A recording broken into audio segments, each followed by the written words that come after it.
नमस्कार, मैं हूं शौर्या। स्वागत है आपका सी न्यूज़ भारत में। वक्त हो गया है उत्तर प्रदेश बुलेटिन का।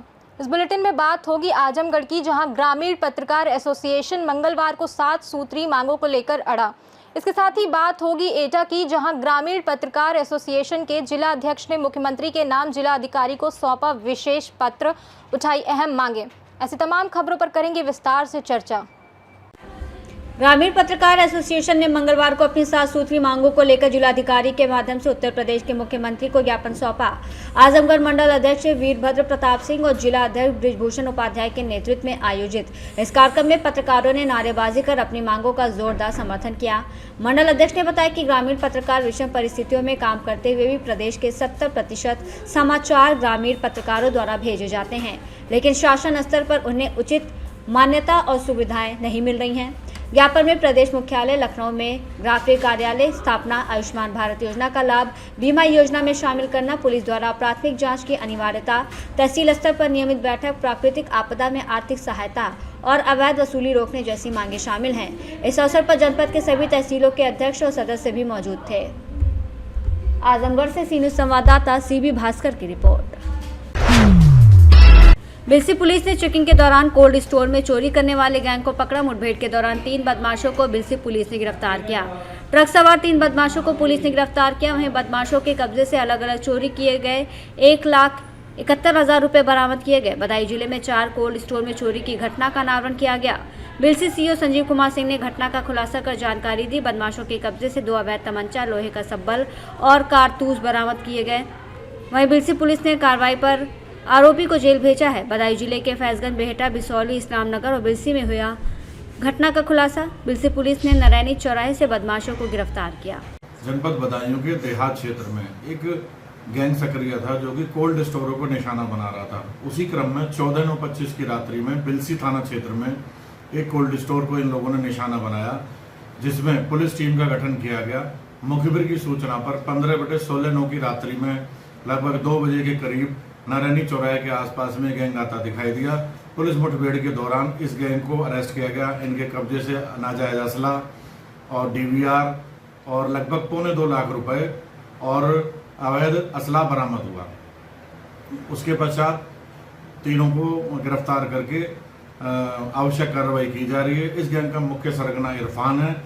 इरफान के द्वारा इरफान अपने साथ में 2 लोगों को लेकर ट्रक का इस्तेमाल करता है। दिन में ये लोग रेत को उतारने के बाद में रैकी करते हैं और उसके बाद में रात्रि के समय ये लोग एक घटना को अंजाम देते हैं।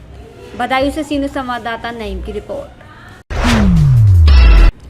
ग्रामीण पत्रकार एसोसिएशन के जिला अध्यक्ष ने मुख्यमंत्री के नाम जिलाधिकारी को विशेष पत्र सौंपा और अहम मांगे उठाई। मुख्य मांगों में लखनऊ में राज्य मुख्यालय पर कार्यालय का आवंटन, आयुष्मान भारत योजना में ग्रामीण पत्रकारों को शामिल करने की व्यवस्था, बीमा योजना और पेंशन योजना में शामिल करने की मांग, पत्रकारों के विरुद्ध प्राथमिकी दर्ज करने से पूर्व अनिवार्य जाँच हो, तहसील स्तर पर प्रशासनिक अफसरों के साथ नियमित बैठकें, प्राकृतिक आपदा में मृत पत्रकार के परिजनों को आर्थिक सहायता मिले। इसके अलावा फर्जी पत्रकारों की पहचान कर जल्द कठोर कार्रवाई की मांग उठाई गई। जिलाध्यक्ष पंकज गुप्ता ने शीघ्र निर्णय की अपील की है ताकि ग्रामीण पत्रकार निर्भीकता से अपने कर्तव्यों का निर्वाह कर सके। अध्यक्ष जी, आज आपके द्वारा जो डीएम साहब को ज्ञापन दिया गया है, क्या मांगे थी और किन मांगों को लेकर ज्ञापन दिया गया है? ग्रामीण पत्रकार एसोसिएशन उत्तर प्रदेश के ने सारे 75 जनपद में एक साथ आज माननीय जिलाधिकारी महोदय के माध्यम से सीएम यूपी को एक ज्ञापन सौंपा है, जिसमें हमारी 7 सूत्री मांग हम लोगों ने रखी है। जिसमें प्रमुख मांगें जो हैं वो सबसे पहले तो हम ये चाहते हैं कि राजधानी लखनऊ में हमारे ग्रामीण पत्रकार एसोसिएशन का एक कार्यालय हमको उपलब्ध कराया जाए, जो कि दारुल सफा या एनेक्सी वगैरह में कहीं भी उपलब्ध हो। उसके बाद में जो दूसरी मांग हमारी प्रमुख है वो आयुष्मान योजना के तहत हमारे लोगों को रजिस्टर्ड करके उसमें कैशलेस इलाज की सुविधा उपलब्ध कराई जाए। और तीसरी जो प्रमुख मांग है वो ये होता है कि ग्रामीण अंचल में देखा जाता है कि हम लोग ज़्यादातर अपने स्तर से पत्रकारिता करते हैं और काफ़ी जोखिम उठाते हुए हमारे साथ अक्सर करके दुर्घटनाएं हो जाती हैं। उसको देखते हुए माननीय मुख्यमंत्री जी से हमारी मांग ये है कि हमको दुर्घटना बीमा जैसे किसान लोगों को मिलता है उसी तरीके से हमको भी 5 लाख का दुर्घटना बीमा उपलब्ध कराया जाए। इसी तरीके से 7 मांगे हमारी यहाँ पर रखी गई। डीएम साहब से बात हुई अभी? हाँ, जिलाधिकारी महोदय ने आश्वासन दिया है कि एक लेटर यहाँ से बना के और भेजा जाएगा और जिसमें हमारी मांगों की पूर्ति करी जाएगी, जिसमें कि उन्होंने विशेष जो टिप्पणी करी और जो ध्यान दिया वो हमारा आयुष्मान। एटा से सी न्यूज़ संवाददाता लखन यादव की रिपोर्ट। खबर हरदोई से है, जहां हरदोई में ग्रामीण पत्रकार एसोसिएशन के मंडल अध्यक्ष लखनऊ अखिलेश सिंह और जिला अध्यक्ष हरदोई देवेंद्र सिंह बबलू ने मुख्यमंत्री योगी आदित्यनाथ को संबोधित ज्ञापन हरदोई जिलाधिकारी अनुनय झा को सौंपा है, जिसमें मुख्य मांगे हैं कि ग्रामीण पत्रकारों को प्रदेश स्तर पर मान्यता मिले, आयुष्मान भारत योजना का लाभ पत्रकार और परिवार को मिले, बीमा बुजुर्ग पत्रकारों के लिए पेंशन सुविधा हो, मृत पत्रकारों के परिजनों को 20 लाख की आर्थिक सहायता और फर्जी पत्रकारों पर कार्रवाई हो। संगठन ने जिला सूचना कार्यालय से वास्तविक पत्रकारों की सूची तैयार करने, तहसील स्तर पर समिति बनाकर समीक्षा करने की भी मांग की है। इस मौके पर संगठन पदाधिकारी बिलग्राम तहसील अध्यक्ष नंदकिशोर गुप्ता और सैकड़ों पत्रकार मौजूद रहे।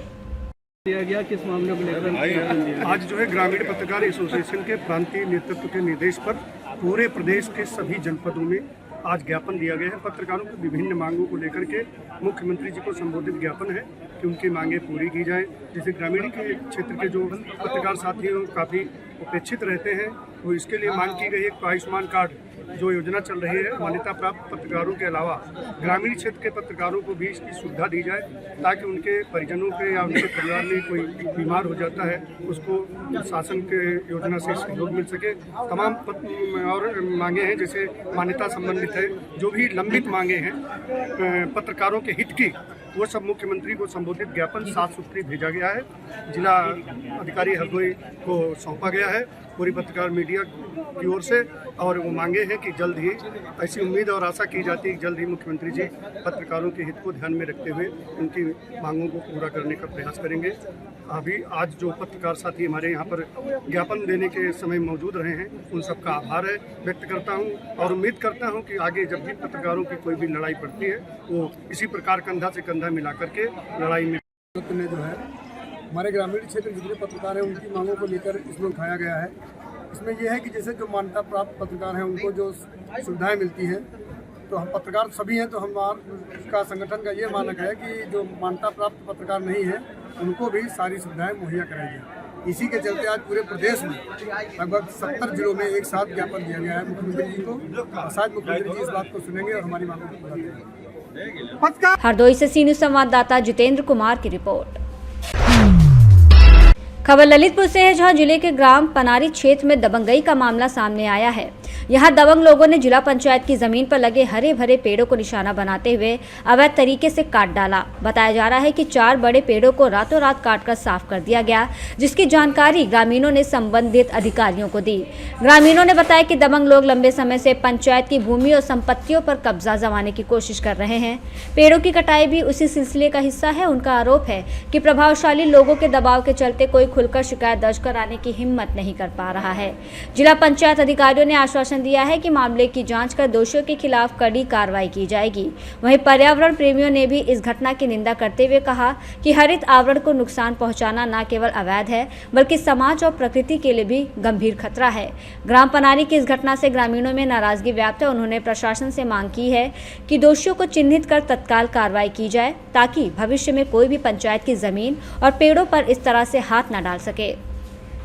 ललितपुर से सी न्यूज़ संवाददाता विकास सोनी की रिपोर्ट। मोहल्ला फतेहनगर स्थित प्राचीन गढ़ी मंदिर परिसर में चल रही रामलीला उस समय विवादों में घिर गई, जब सोमवार देर रात पुलिस ने मंचन बंद करवा दिया। पुलिस ने मंच पर नर्तकी नचवाने का आरोप लगाते हुए रामलीला को बीच में ही रुकवा दिया। इस कार्रवाई से आयोजकों और दर्शकों में भारी आक्रोश फैल गया। आक्रोशित लोगों ने पुलिस प्रशासन के विरुद्ध नारेबाजी करते हुए हाईवे के निकट स्थित सर्विस रोड पर सांकेतिक जाम लगाया और प्रदर्शन किया। प्रदर्शनकारियों का आरोप था कि पुलिस ने सनातन संस्कृति का अपमान किया है और ये हर धर्मी कार्रवाई धार्मिक भावनाओं को ठेस पहुंचाने वाली है। गौरतलब है कि गढ़ी मंदिर परिसर में बीते लगभग 55 वर्षों से रामलीला का मंचन किया जा रहा है। इस वर्ष भी बीते 10 दिनों से रामायण के विभिन्न प्रसंगों का मंचन किया जा रहा था। स्थानीय पत्रकारों ने आरोप लगाया है कि पुलिस ने मीडिया को भी मौके से बाहर कर दिया और कवरेज करने से रोका। आयोजकों ने इस घटना से क्षुब्ध होकर भविष्य में रामलीला का मंचन न करने की घोषणा कर दी है। बिजनौर से सी न्यूज़ संवाददाता सलीम की रिपोर्ट। पूर्व मंत्री स्वर्गीय मुन्ना लाल मौर्य की 60वीं जयंती के अवसर पर सोमवार को एक श्रद्धांजलि सभा का आयोजन किया गया। यह कार्यक्रम सुल्तानपुर घोष स्थित रामपाल मौर्य महाविद्यालय परिसर में संपन्न हुआ, जिसमें क्षेत्रीय जनप्रतिनिधियों, परिजनों, पत्रकारों, समर्थकों ने भावभीनी श्रद्धांजलि अर्पित की। कार्यक्रम में साइबर जर्नलिस्ट एसोसिएशन के राष्ट्रीय महासचिव शिबू खान ने स्वर्गीय मौर्य के जीवन और कार्यशैली पर विस्तार से प्रकाश डालते हुए कहा कि स्वर्गीय मुन्ना लाल मौर्य ने जिस प्रकार इस क्षेत्र में विकास की गंगा बहाई, वो यहाँ की जनता के लिए एक अमूल्य सौगात है। उन्होंने आमजन की सेवा को ही अपना धर्म समझा। इस अवसर पर उनके पिता ननकू प्रसाद मौर्य, चाचा कल्लू प्रसाद मौर्य, ज्येष्ठ पुत्र युवा सपा नेता विकल्प मौर्य, छोटी पुत्री ज्योति मौर्य ने उन्हें याद करते हुए भावनात्मक रूप से श्रद्धांजलि अर्पित की। इस दौरान उपस्थित प्रमुख लोगों में शहंशाह अब्दी प्रदेश अध्यक्ष साइबर जर्नलिस्ट एसोसिएशन शिव शरण बंधु, शायर और वरिष्ठ पत्रकार अखिलेश मौर्य, पूर्व जिला पंचायत सदस्य खागा राजकुमार मौर्य, चेयरमैन फतेहपुर आदि मौजूद रहे। फतेहपुर से सीनियर संवाददाता शहंशाह अब्दी की रिपोर्ट। रायबरेली के सामुदायिक स्वास्थ्य केंद्र डीम में भ्रष्टाचार का गंभीर मामला उजागर हुआ है। स्थानीय निवासी कैलाश सैनी ने मुख्य चिकित्सा अधिकारी को पत्र लिखकर आरोप लगाया कि स्वास्थ्य केंद्र में जन्म प्रमाण पत्र बनाने के नाम पर 2-2 हजार रुपए की अवैध वसूली की जा रही है। शिकायतकर्ता के अनुसार स्वास्थ्य योजनाओं का वास्तविक लाभ जनता तक नहीं पहुंच पा रहा है और बिना रिश्वत दिए किसी का काम नहीं होता। पत्र में यह भी उल्लेख किया गया है कि स्वास्थ्य केंद्र के एचईओ और बीसीपीएम रामवरण की मिलीभगत से खुलेआम कमिश्नर खोरी का खेल चल रहा है। कैलाश सैनी ने सीएमओ से मांग की है कि इस पूरे प्रकरण की निष्पक्ष जांच कर दोषियों पर कड़ी कार्रवाई की जाए ताकि आम जनता को सरकारी योजनाओं का सही लाभ मिल सके। रायबरेली से सीनियर संवाददाता वीरेंद्र साहू की रिपोर्ट। पुलिस अधीक्षक अंकुर अग्रवाल के निर्देश पर चलाए जा रहे विशेष अभियान के तहत थाना कोतवाली नगर और एसओजी टीम को बड़ी सफलता हाथ लगी है। पुलिस ने एटीएम कार्ड बदलकर धोखाधड़ी करने वाले 2 शातिर अंतर जनपदीय अपराधियों को गिरफ्तार किया है। आरोपियों के पास से 13,700 नगद, 41 ATM card, Maruti WagonR car, 3 mobile, 4 Fevikwik, 1 प्लास, 1 कूट रचित फर्जी नंबर प्लेट बरामद हुई। पूछताछ में खुलासा हुआ कि दोनों आरोपी सुनियोजित तरीके से अलग अलग शहरों में जाकर एटीएम मशीनों के पास खड़े हो जाते थे और लोगों को टारगेट करते थे। एटीएम मशीन में फेविक्विक लगाकर कार्ड को अटकाने की चाल चलते, फिर मदद के बहाने पीड़ित का पिन कोड पूछ लेते और जैसे ही पीड़ित एटीएम कार्ड बाहर न आने पर बाहर मदद के लिए निकलता, आरोपी प्लास की मदद से कार्ड निकालकर फरार हो जाते और दूसरे एटीएम से पैसे निकाल लेते थे। गाड़ी में अक्सर फर्जी नंबर प्लेट का इस्तेमाल करते थे ताकि ट्रेस ना हो सके। जनपद सीतापुर में पुलिस अधीक्षक श्री अंकुर अग्रवाल सर के द्वारा अपराधियों के रोकथाम के हेतु लगातार कार्रवाई की जा रही है और सर के ही मार्गदर्शन में और एडिशनल एसपी आलोक सर के निकट पर्यवेक्षण में आज थाना कोतवाली और एसओजी और सर्विलांस इनके द्वारा एक गुडवर्क किया गया, जिसमें 2 तारीख को थाना कोतवाली क्षेत्र में एटीएम बदल के धोखाधड़ी करने की बात सामने आई थी। इसमें लगातार ही पुलिस टेक्निकल सर्विलांस की मदद से अपराधियों को ढूंढने की कोशिश कर रही थी और फिर कल रात्रि एक सूचना प्राप्त हुई कि यही अपराधी जो है वापस से पुनः इसी घटना को कारित करने के लिए पिछले कुछ 2 दिनों से सीतापुर में घूम रहे हैं। जो थाना से मतलब कोतवाली शहर और हमारी एसओजी टीम के द्वारा इसके ऊपर कड़ी सी कार्रवाई करते हुए इसको धर दबोचा गया। इन दोनों के बरामदगी के दौरान कुल 41 ऐसे एटीएम कार्ड मिले पुलिस को, साथ में 13,000 की नकदी भी बरामद हुई।